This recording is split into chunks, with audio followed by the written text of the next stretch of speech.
네, 우리 박병창 이사님과 함께 오늘 시장 약간 정푸른 기대를 하고 있습니다만 어떻게 될지도 한번 여쭤보고요. 예, 저도 기대가 많이 됩니다. 네, 어떤 이슈들 있는지까지 한번 살펴보죠. 어서 오십시오. 안녕하세요. 안녕하십니까. 네, 반갑습니다. 네. 자, 일단 미국 시장은 좀 오르고 끝났고요. 네. 예, 우리 시장은 조금 더 세게 달려줘야죠. 아닌가요, 그럼? 일단 우호적인 상황으로 좀 변한 건 맞습니다. 아, 우호적인 상황. 근데 이제 내부 수급으로 움직였기 때문에 그 네. 섹터별 지금 등락이 있기 때문에 그 부분에 대해서는 따로 좀 말씀을 드리도록 하겠습니다. 어제 나스닥 1% 올랐고 다우는 0.23, S&P 500 0.3 소폭 상승을 했죠. 예. 직전일에 FOMC 회의 끝나고 나서 뭐 옐런 장관 이제 상원 증언 후에 급락을 했죠. 그거 이제 그 직전을 얘기 드리는 거고요. 그리고 오늘 새벽에 끝난 시장에서는 아침부터 반등 시도를 했습니다. 근데 옐런 장관 하원 증언을 앞두고서 또 그런 얘기 나올까봐 하락했어요. 맞아요. 예, 그래서 마이너스까지 가고 그랬습니다. 그러다가 장 종료 1시간 전에 옐런 장관이 아까 공 기자님 말씀 주신 대로 지금 미국의 강력한 조치는 예금 안전 보장 그리고 필요시 추가 조치 취할 준비가 되어 있다. 달랬죠 시장을. 그러면서 반등을 했습니다. 그런데 나스닥이 1%인 것은 나스닥 고점이 2.5%였어요. 2.5%까지 올라갔다가 왜 그렇게 된 거예요? 옐런 장관 하원 증언 앞두고 보합권까지 빠졌다가 예. 다시 반등을 줬으니까 1%인 거고요. S&P 500 기준으로 보면은 고점이 1.8%였습니다. 예. 그러다가 이제 옐런 장관 하원 증언 앞두고 마이너스 4.6까지 갔어요. 그러다가 반등을 하니까 상대적으로 0.3%까지 못 올랐던 아니 거죠. 빠진 게 옐런 장관 앞두고 빠진 거예요? 눈치 본 거죠. 예. 아니 그럼 거기까지는 왜 옐런 장관이 갑자기 뭐 10분 전에 국회가 나갈 거 이런 것도 아닐 텐데 왜 올랐다가 빠진 거예요? 어차피 시간은 알고 있는 거고요. 그 네. 전날에 25피 금리 인상은 호재성이다. 제가 어제 계속 그렇게 말씀드렸잖아요. 예. 이제 그런 것들을 반영을 하고 또 그 막판에 급락을 했잖아요. 그러니까 저가 매수가 들어오면서 반등 시도를 했는데 저가 매수에는 있고 또 반등하니까 매도자는 또 있을 거 아닙니까? 그러면서 또 대밀린 거죠. 그러다가 또 이제 시장을 달래는 모습이 좀 나타나니까 이런 발언이 나오니까 그러면 좀 사자. 또 다시 올라와가지고 어제 윗꼬리 아랫꼬리가 굉장히 깁니다. 몸통보다 윗꼬리 아랫꼬리가 긴 그런 봉이 나타났는데 이것은 장중 큰 변동성이 있었던 것이다 이렇게 보시면 될 것 같습니다. 그래서 어제 뭐 상승은 했지만 변동성이 굉장히 큰 시장이었고 시장은 여전히 이런 불확실성과 변동성으로 왔다 갔다 하는 그런 시장이다. 그 정도 봐야 됩니다. 네네. 영국은 25비 금리 인상했고 스위스 50bp 금리 인상했고요. 주간 실업수당 청원 건수가 19만 천 건으로 20만 건 아래로 또다시 강력한 지금 노동시장을 좀 보여주고 있습니다. 예. 어제 상승에서 가장 큰 쪽을 상승한 것은 반도체입니다. 커뮤니케이션 섹터고요. 어제 넷플릭스가 9% 올랐고 마이크론 테크놀로지가 5.4%. 마이크론 테크놀로지는 다음 주에 실적 발표가 있습니다. 아, 시작이구나. 인텔이 3% 올랐고요. 엔비디아가 2.7% 올랐습니다. 그래서 미국은 기술주들 커뮤니케이션 섹터가 상대적으로 더 좋은 그런 모습을 나타내고 있습니다. 이건 좀 이따 다시 자세하게 부연 설명을 드리도록 하겠습니다. 네. 그래서 지금 은행권 리스크로 인해서 변동성이 굉장히 심하고요. 예. 그런 가운데 상대적으로 기술주들은 강하고 이런 특징을 좀 보이고 있다라고 보시면 될 것 같고요. 은행권 리스크로 인해서 변화가 많이 생겼는데 대표적인 게 이제 국제 수익률이 굉장히 많이 떨어지고 있고요. 달러 인덱스가 떨어지면서 좀 안정적으로 되고 있고 우리 원화 환율도 지금 1,300원 아래로 다시 떨어졌습니다. 그렇죠. 여기 환율이 1,284원이에요. 그래서 어제 외국인들이 우리 시장에서 다시 2,100억 정도 순매수를 해줬습니다. 외국인들이 연 이틀 2,000억 이상 순매수를 하는 것이거든요. 그러다 보니까 코스피는 이제 플러스에 있는 것이죠. 근데 어제 미국 시장만 변동성이 컸던 게 아니고요. 우리 시장 변동성이 굉장히 컸습니다. 네, 코스피는 그렇게 큰 변동성은 없었죠. 왜 그랬냐면 외국인들이 계속 탄탄하게 계속 사줬고요. 예. 굉장히 그 이례적인 일인데 코스피가 어제 0.31%가 종가인데 코스피의 장중 고점이 0.31이에요. 종가가 고점입니다. 특히나 삼성전자가 1.9% 마감했고 SK 하이닉스가 1.8% 마감했는데 종가가 고가입니다. 드문 경우예요. 이런 경우는요. 아주 큰 폭으로 상승하지 않았지만 마지막까지 종가가 고가로 샀다라는 얘기예요. 네. 예. 예. 근데 이거 왜 그러냐? 이게 환율의 영향이 굉장히 컸다라고 보시면 좀 될 거라고 생각이 들고요. 어제 비차익 프로그램 매수가 2,300억 들어왔고요. 선물도 등락 없이 종가가 고점 부근에서 그냥 마감했습니다.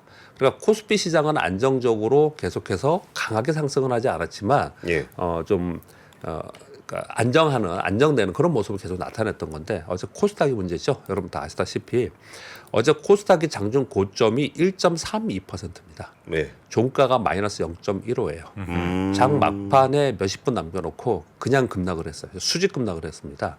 왜 그랬냐? 2차 전지의 종료 직전에 매물이 한꺼번에 나왔습니다. 에코프로만 그냥 말씀을 좀 드려보겠습니다. 뭐 이 종목에 대해서 말씀드리는 게 아니고 전반적으로 그랬는데요. 에코프로가 고점이 플러스 9.3%고요. 그때 매물 나오면서 저점이 마이너스 10.2%였어요. 야. 20% 수직으로 그냥 몇 분 만에 그냥 내려갔어요. 수직으로 내려가다가 종가는 플러스 0.4 다행히 뭐예요? 반등해서 무슨 움직임입니까 이건? 매물이 나온 거죠. 어제 뭐 특별히 다른 얘기들이 나온 것보다. 그래서 어제 방송이나 뭐 유튜브 보면은 이 얘기가 어저께 제일 많았습니다. 그대로 끝나는 거냐, 왜 이러냐 이런 얘기들이 굉장히 많이들 어저께 회자가 많이 됐습니다. 네. 9% 플러스 9% 갔다 마이너스 10 갔다가 예. 반등해서 그나마 강보합으로 끝났다는 강보로 거죠? 끝난 겁니다. 그러다 보니까 코스닥이 9.1.3%에서 마이너스 0.15까지 간 거고요. 2차 전지 전반적으로 매물이 한꺼번에 좀 나왔습니다. 그런데 다행스러운 것은 2차 전지 매물에 최근 강세 종목들이 동반해서 같이 나왔겠죠, 매물이. 네. 코스닥이 밀리니까 같이 나왔는데 AI나 로봇, 시스템 반도체, 폴더폴이 요즘에 이제 후발로 올라오고 있는데 이쪽은 그렇게 매물이 많이 나오지는 않았어요. 2차 전지에 몇 개 종목에 매물이 많이 나와서 이런 현상이 좀 벌어졌는데 이것이 연속적으로 매물이 나올 거냐? 이게 사실 지난주 금요일로 한번 매물이 나왔었어요. 그랬다가 뭐 무슨 상관이냐? 뭐 이러면서 또 신고가를 다시 내면서 역사 신고를 내면서 이번 주에도 엄청나게 강했습니다. 거의 뭐 폭주하다시피 이게 강한 이제 흐름이 나타났는데 어제 매물이 나와서 또 다시 좀 걱정을 하고 있는 상황인 것 같습니다. 이 부분은 이쪽에 정보를 갖고 계시는 분들도 걱정스럽고 우려되는 부분이고 또 앞으로 어떻게 될지 또 예. 궁금도 하고 하지만 이 시가총이 워낙 높다 보니까 이쪽이 시장 영향을 주는 거예요. 다른 데는 괜찮고 얘들만 빠졌는데도 플러스 1.3에서 마이너스 0.15까지 빠지잖아요. 네. 예, 그러니까 시장 전체에 영향을 크게 주고 있기 때문에 이들의 움직임을 내가 가지고 있지 않다 하더라도 관심을 갖고 봐야 되는 부분은 분명히 맞습니다. 근데 제가 이거 수급으로 좀 체크를 해야 되는데요. 어제 이렇게 봤더니 개인들의 매도가 꽤 많이 나왔더라고요. 개인들 매도. 예, 개인들 매도가 많이 나왔더라고요. 근데 개인들이 일시적으로 어떤 시점에 한꺼번에 나왔다? 약속한 듯이 그 왜 그래? 뭐 코멘트하기 좀 어려운 부분이 여러 가지 경우의 수가 있는데 경우의 수가 있는데 일단은 어제 하여튼 갑자기 장 종료 직전에 후다닥 몇 분 사이에 엄청난 매물이 나왔는데 예. 그 차트 되게 보여드리고 싶어요. 네. 이게 분봉이거든요. 네. 이게 분봉 1분에 마이너스 12% 떨어졌다가 그 다음에 플러스 7%로 끌어 올렸어요. 분봉. 근데 여기에 개인들이 많이 팔았더라. 예. 그래서 뭐 이제 단기 큰 급등을 손이겠어요. 했으니까 이제 차익 매물이 나오는데 계속 장중에 이제 계속 올라가는 거 보고 있다가 마지막에 막 던지는 이제 그런 모습이 네. 나타났는데요. 네. 글쎄요, 이제 그들이 매물 한번 더 줬으니까 이제 그것을 바라보고 이제 좀 한 발 후퇴하는 모습이 나타날지 아니다. 그러면서 오늘 또 반등을 줄지는 뭐 지켜봐야겠죠. 네, 코멘트하기 네. 좀 어려운 부분입니다. 그렇지만 이제 수급상의 요인이 많이 있으니까요. 예.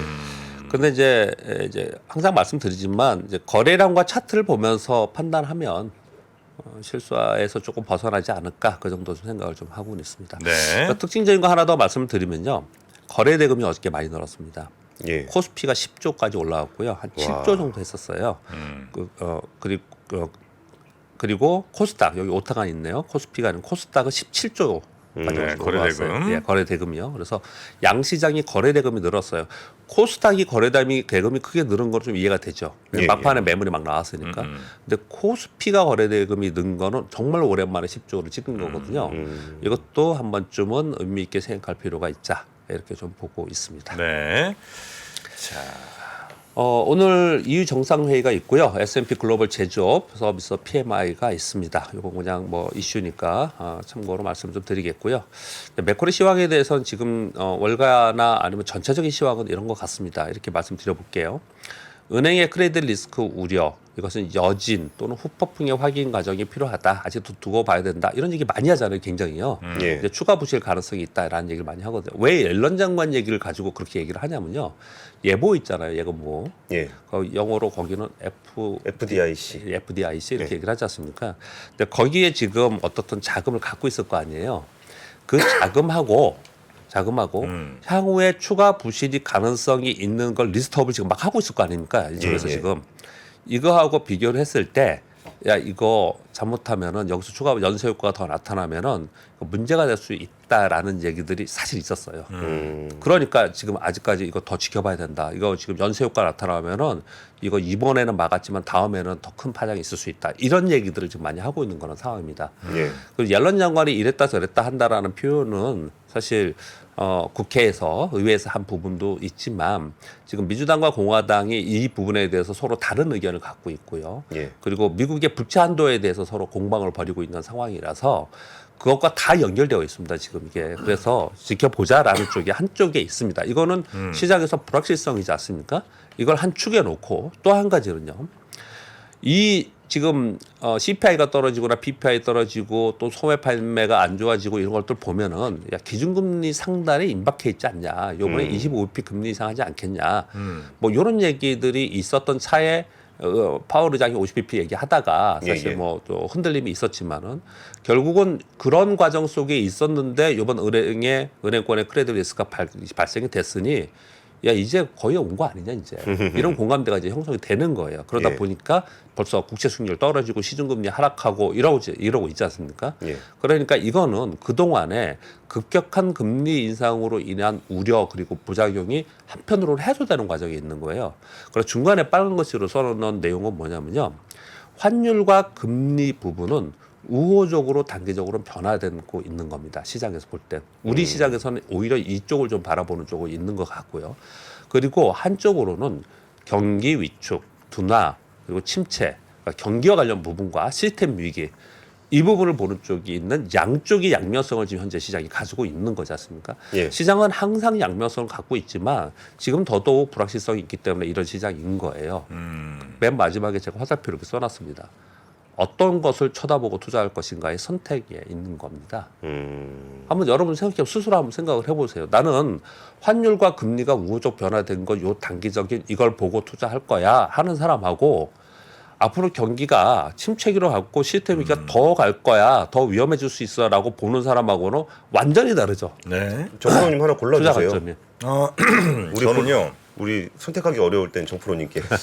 저는 이제 주로 댓글 보고 투자를 많이 하거든요. 그래서 뭐 환율, 금리 이런 거 잘 안 봅니다. 심리를 전 보는 거죠. 매매 심리. 심리와 수급. 네, 매매 심리. 심리와 수급이 사실은 우선하죠. 아유, 고맙습니다. 우선하는 거. 당장은 우선하는 건 분명히 맞죠. 네. 근데 이제 지금 이 선택이 있기 때문에 서로 시황에 대해서 갑론을박이 있어요. 뭐 서로 상대편을 욕할 일도 없고 자기의 선택한 쪽으로 지금 투자를 하고 있는 것이거든요. 근데 저는 이제 제가 말씀드렸던 부분은 환율과 금리의 우호적 변화, 우리 국내에 얘기해 보면 제가 여기 써놨습니다. 그래서 단기적으로는 환율과 금리 환경의 우호적 변화가 단기적으로는 시장에 작용을 할 것이다. 그래서 외국인 매수 유입되면서 우리 시장이 반등 시도하는 시장. 아까 우리 정프로님이 시장을 기대한다라고 하셨는데 이게 지금 작용을 하고 있는 것이라고 생각을 해요. 그런데 조금 더 길게 시간을 보고서 중장기적으로 보면 경기 둔화 및 침체 우려는 상승폭을 제한할 수밖에 없는 거죠. 이제 오히려 상승폭 제한이 아니고 폭락할 것이다 이렇게 얘기하는 사람도 많이 있지 않습니까? 그러다 보니 시장은 박스권 안에서 벗어나기가 쉽지 않을 거다라는 거예요. 그런 가운데 실적 시즌에 들어가니까 여전히 시장은 조목 장세가 계속 이럴 수밖에 없지 않겠냐 이렇게 보고 있습니다. 이게 전반적으로 최근에 나오는 시황 애널리스트들이나 뭐 월가의 내용들 이런 거 가지고 정리를 해보면 대부분 다 이 근처에 있어요. 여기서 내가 어떤 선택을 하고 어느 쪽에 투자할 것이냐의 선택을 하는 거거든요. 자, 여기에 제가 시황 말씀드리면서 몇 가지 추가적으로 말씀을 좀 드려보도록 하겠습니다. 자, 그림 하나를 그렸는데 제가 손으로 패드로 글씨를 쓰다 보니까 약간 삐뚤삐뚤하긴 한데요. 자, 왼쪽에 있는 거는 나스닥입니다. 나스닥 일봉. 예. 오른쪽에 있는 건 다우의 일봉을 제가 잘랐어요. 오늘 아침에 좀 어제 일찍 일어나가지고 요걸 좀 하고 왔는데요. 네. 예, 보시면 최근에 3주입니다. 이게 지금 2023년 주봉이에요, 1월부터거든요. 2023년 1월부터 쭉 올랐던 거는 25를 얘기한 거예요. 25 금리 인상, 25일 피. 예. 그러다가 여기 이 지금 1번 연봉이 4.4% 하락할 때거든요. 예. 이거 파월 의장이 의회 증언 얘기하면서 50bp 50bp. 얘기할 때예요. 예. 이게 50 얘기할 때입니다. 그 다음에 2번이 뭐냐면 지금 은행권 이거 노이즈가 발생되는 은행권 파산하고 요게 그 주예요. 그리고 요 마지막 3번이 지금 현재 주입니다. 현재 주. 그러니까 나스닥을 보면은 금리에 더 민감하게 반응을 했지 은행권의 파산과 연관되어 가지고는 반응을 별로 안 했어요. 그러네요. 이거 보시면요. 근데 오른쪽에 있는 거는 다우입니다. 어... 1번은 똑같이 50bp 금리 인상한다라는 거. 그리고 2번이 은행권 파산. 지금 3번이 지금이에요. 이거하고 이거 지금 다르지 않습니까? 그래서 몇 개 종목을 한번 보여드릴게요. 어떤 변화가 생겼는지를 말씀드리고자 하는 거예요. 확실히 다우는 조금 그 금리에 좀 반응을 하네요. 이 2번에서 보면은. 그렇죠. 예, 예. 얘는 상대적으로 훨씬 약한 거지 않습니까? 예, 예, 근데 종목들 한번 몇 개 볼게요. 그 마지막 3개 봉만 보면 된다. 주봉이기 때문에. 엔비디아입니다. 엔비디아가 이 연봉 하나가 있죠. 이게 50bp 금리 인상한다고 하니까 이렇게 연봉이 발생된 거예요. 여기. 네. 요거요. 그 다음에 이게 은행권 파산이에요. 이게 이번 주입니다. 오, 엔비디아예요. 그리고 은행권 이건 파산은 전혀 AMD입니다. 느껴지지 AMD. 않는데요. 이건 AMD예요. 와. 요거는 50bp 금리 인상 아까 1번, 2번, 3번 얘기할게요. 이게 1번, 이게 2번, 이게 2번 주예요. 그리고 이건 애플입니다. 이건 1번. 그리고 이건 지난주, 야. 이건 2번 주예요. SVB는 그냥 없었던 일인 것 같이 보이네요. 얘네들하고는 그렇잖아요. 예. 왜 그런가를 또 다른 지표로 볼게요. 시장을 전체적인 스타일 펀드들이나 이런 수급의 움직임 이런 것들의 전략이 바뀌는 것들은 두 가지로 합니다. 하나는 금리고 금리가 제일 중요하고요. 그리고 하나는 환율로 많이 움직이죠. 근데 보시면 미국의 10년 만기 국채 수익률이 똑같이 한번 볼게요. 얘를 보면은 얘가 어떻게 움직였습니까? 요번에 이게 여기서 여기까지는 25 얘기하다가 예. 여기서 여기까지는 50 얘기하다 50bp 금리 인상 얘기하는 겁니다. 예. 50 얘기하다가 은행권 이 파산 얘기 나오니까 이렇게 된 거예요. 얘가요. 얘가 이렇게 된 겁니다. 얘가 이렇게 되니 어떤 일이 벌어졌냐? 달러인더스가 똑같이 그렇게 된 겁니다. 그걸 연동하면서 이렇게 돼버린 거예요. 예. 우리는 여기에 영향을 받는 게 뭐냐? 원화죠, 원화. 원화가 여기까지 내려왔다 50bp 금리 인상한데 이러다가 요번에 은행발 그 이제 노이즈로 인해서 25p로 다시 선회하면서 이렇게 된 거거든요. 우리 시장의 입장에서 보면은 환율도 강세로 되면서 외국인들이 들어오는 우호적인 게 됐죠. 예. 그리고 금리도 이제 고점에 임박했다라고 생각을 하고 있는 거죠. 그러니까 미국의 길주들이 좋죠. 커뮤니케이션 섹터가 좋죠. 그러니까 우리는 상황은 단기적으로 좋아진 거라는 거예요. 이렇게 들으면은 굉장히 좋아지는 것 같잖아요. 그래서 제가 이렇게 표현을 드리는 겁니다. 지금 상황을 그냥 말씀드리는 거예요. 그래서 아까 제 처음에 텍스트에 환율과 금리의 우호적 변화 쪽을 보는 지금의 이 상황이 변화가 분명히 있는데 이걸 보고 거래를 단기적으로 하는 쪽에 전략을 갖고 계시는 분은 그렇게 가는 거고 예. 아니야, 야, 그건 지금 그렇지만 이것으로 인한 후폭풍 앞으로 추가 부실이 뭐가 있을지도 모르고 이것으로 인해서 경기 침체는 더 빨리 다가올 거고 우리 김한진 박사님 그렇게 말씀 주시잖아요. 네. 그래서 결국 시스템 위기가 될 수 있는데 이거 보고 했다가 다칠 수 있어라고 생각하시는 분들은 접근은 못 하는 거고 2분기에 사서 3분기에 팔면 어떨까요? 분기별로 딱 따르기 그렇기보다는 네. 아니면 다음 주에 사서 다다음 주에 팔면 단기적으로의 시각을 좀 갖고 있는 분하고 네. 무엇을 쳐다보고 거래할 것이냐에 따라서 지금의 투자 전략과 내가 어디에 투자하는 것은 굉장히 많이 다르다. 그렇게 좀 말씀 좀 드려보고 싶어요. 그러니까 시장을 마냥 좋게 볼 수 있는 부분은 분명히 아닙니다. 우리나라의 경기 지표나 기업 실적이나 뭐 좋은 게 뭐가 있어요 지금요? 그렇죠. 그런 건 하나도 없잖아요. 지금 우리나라 PF에 관련된 것도 아직까지 지금 뭐 리스크하다 그러면서 계속 조심하자라는 얘기도 계속 하고 있지 않습니까? 예. 그런 가운데 있는 것이니까 함부로 얘기할 수 있는 부분은 없어요. 조심해야 되는 부분은 맞아요. 그런데 여러분 생각해 보세요. 우리 지금 1월, 2월은 좋았다고 치고 지금 3월에 마지막 주 이제 다음 주에 들어가는데 3월 들어서 여러 가지 50pp 금리 인상한다. 또 미국의 은행발 파산 노이즈 이런 게 발생이 됐지 않습니까? 네. 그런데 종목 거래한 사람은 어땠어요? 종프로님 계좌의 종목들이 이번에 많이 떨어졌나요? 제 계좌요? 결론적으로 어떻게 됐습니까? 그냥 별 변화 없습니다 저는. 별 변화 없거나 오르지 않았어요 좀요? 그때 HLB 많이 올랐다 그러지 않았어요? 테라피틱스 그거? 그거 지금 한 80 됐어요. 아 진짜요? 죄송합니다. 말씀 조심해 주세요. 상대적으로 코스피도 안 빠지고 옆으로 있었고 코스닥이나 개별 종목들은 좋았기 때문에 네. 굉장히 어수선했지만 네. 수익률은 조금씩 올라가 있는 상황이 거의 대부분일 거라고 저는 생각을 합니다. 근데 그런 상황에 이게 어느 정도 이어질 건가를 내가 조금 더 할 거냐 아니면 그 이유를 바라볼 거냐 지금 이제 그런 상황이다. 제가 어느 한쪽을 말씀드리지 않고 경우의 수를 두 가지로 말씀을 드리는 것은 너무 의견이 분분하다 보니까 이제 거기에 상황만 말씀을 좀 드리고 있는 것입니다. 네. 그렇게 말씀드리겠고요. 다음 주에도 뭐 빅 이벤트는 다음 주에 없고요. 근데 FOMC 회의 끝났잖아요. 4월에 FOMC 회의가 없습니다. 그런 이제 연준 위원들이 각자 또 자기 의견들을 막 피력을 하겠죠. 그런 거 가지고 이제 등락이 좀 있을 것 같은데 제일 중요한 거는 은행권의 유동성 위기의 여진, 추가 부실을 확인하는 게 가장 중요한 거고요. 제가 듣기로는 공식적으로 나온 얘기가 아니고요. 제가 듣기로는 추가 부실이 있다 그래서 대비하고 있는 것으로 좀 알고 있어요. 그래서 이걸 조심을 많이 하고 있습니다. 시장에서는. 그런 부분도 좀 있는데 그래서 미국은 가만히 보면은 기술주나 성장주에 대해서는 아까 단기적으로 좀 호재성으로 받아들이기 때문에 올라가고 있지만 애플도 올라가고 뭐 AM도 올라가고 다 올라가고 있어요. 그쪽 기술주들이. 그런데 전체적인 시장의 정서는 그렇지는 않다. 그렇게 좀 보시면 될 것 같습니다. 네. 그리고 실적 시즌에 들어갑니다. 이제 그래서 실적을 바라봐야 됩니다. 자, 좀 길게 해서 뉴스를 몇 가지만 오늘 제 뉴스가 사실 많기는 했는데요. 예. 오늘 뉴스를 많이 못 적어 왔습니다. 죄송스럽게 왜 그러냐면 저도 좀 일찍 자니까 일찍 눈이 떠지더라고요. 네. 김프로님 맨날 그 말씀 하시잖아요. 네. 눈을 2시에 눈이 떠졌는데 어. 그래서 뭘 할까 하다가 억지로 자려고 노력하지 말자 그렇게 해가지고 그 중동학개론 있잖아요. 예전에 듣다 말았는데 6시간짜리잖아요. 오늘 그거 다 틀면 봤습니다. 잠드는데. 근데 오늘 그걸 다 듣고 그리고 상당히 지금 아직도 자는 것 같아요. 그런데 예. 그래서 많이 못 가져왔습니다. 그래서 몇 가지 정도가 있었는데요. 어제 키움증권 자료 중에 삼성전자 메모리 반도체 투자 확대한다라는 보고서가 있었습니다. 자, 2023년에 메모리 반도체 투자 금액이 10에서 17% 정도 증가 전망입니다. 예상입니다. 예.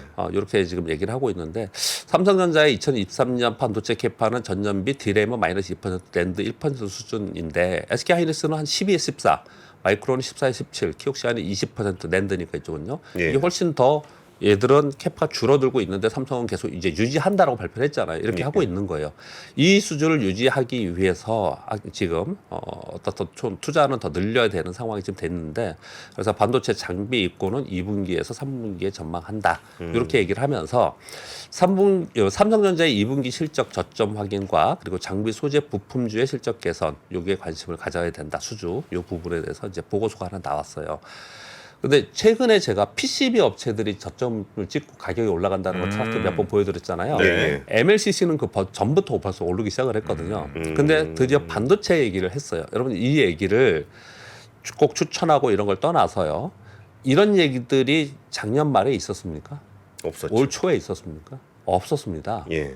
근데 이런 얘기들이 이제 나오고 보고서가 나오는 이유가 있겠죠. 뭘까요, 그게? 이제 슬슬 기운이 올라온다는 거 아니겠습니까? 저는 그 포인트를 금리로 봅니다. 금리. 예, 기준금리. 기준금리를 여기서 계속해서 올려야 되는 상황에 처해 있었으면 이렇게 나오지 않았을 거예요. 타이밍 자체가 이제 그 기준금리의 고점에 임박해 있는 상황 속에서 반대로 그동안에 그것으로 인해서 피해를 입었던 쪽을 쳐다보기 시작했다라는 거예요. 네. 그래서 그런 부분들 때문에 실제로 시스템 반도체 일부 종목, OLED 그리고 폴더폰의 종목들이 저점으로부터 반등을 하기 시작을 했습니다. 근데 주봉을 보시면 한참 밑에 있어요.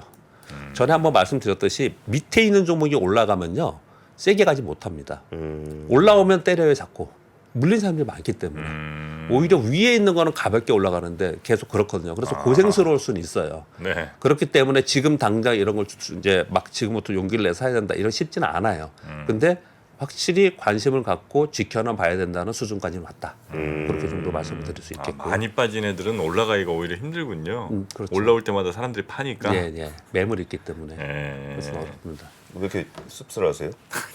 나는 언제 올라가나 이제 늘 지켜보고 있었는데 팔 준비가 돼 있는 분들이 굉장히 많이 지금 기다리고 계시는군요. 참고로 하나 더 말씀드리면 그래서요. 그래서 이런 겁니다. 2만 원에서 만 원까지 온 주식이 있어요. 네. 그러니까 13,000원 가면은 매물 나와서 조금 떨어지고 15,000원 되면 매물 더 나오고 떨어지고 그래서 내가 2만 원이에요. 한 17,000, 18,000원 되면은 내가 이만큼 손해 봤는데 여기까지 왔으니까 팔자 그러잖아요. 네. 그로부터 날아가죠. 그렇죠. 그로부터 세게 그때부터 가죠. 날아가는군요. 왜냐면 매물 다 소화됐으니까 이제 갈 애들은 그렇게 많이 움직이죠 보통. 그래서 그거 누가 내 계좌 보고 있는 것 같다는 얘기 하잖아요. 그게 나 그 얘기군요. 팔 때 기다리고 있다고 주가 올렸다. 그 쉽지 않죠. 근데 또 거기서 안 파는데 내려가면 그것도 곤란하지만 쉽지 않는 거죠. 주식 투자가 사실 그런 부분에서는요. 자, 뉴스 더 이어가겠습니다. 국내 자동차 부품사의 60% 정도는 전기차 전환이 준비가 안 되어 있다. 라는 내용들이 좀 나왔습니다. 요즘에 이제 주총 시즌이고 그래서 이런 자료들이 많이 나오고 있습니다. 예. 이런 얘기들을 합니다. 전기차 대세는 알지만 새로운 기술 부품 생산 라인을 하려면 투자 비용이 어마어마하게 드는데 그 부담이 크다라는 거예요. 네. 그래서 만약에 이렇게 전환됐을 때 그 적자 비용의 부분 때문에 수년간 이어질 수 있다는 것들은 기피 현상이 많다라는 거거든요. 예. 그래서 완성차 및 2차 전지의 빠른 전환에 비해 국내 부품사가 경쟁력이 아직 저하되고 있다. 이렇게 얘기를 하고 있고 우려를 하고 있는 거거든요. 이런 뉴스를 들으면 어떤 생각이 드세요? 지금 보면은 실제로 우리 자동차 부품 중에 몇 개 종목은 물론 좋은 게 있지만 대부분 좋지 않아요. 대부분 맞아요. 좋지 않거든요.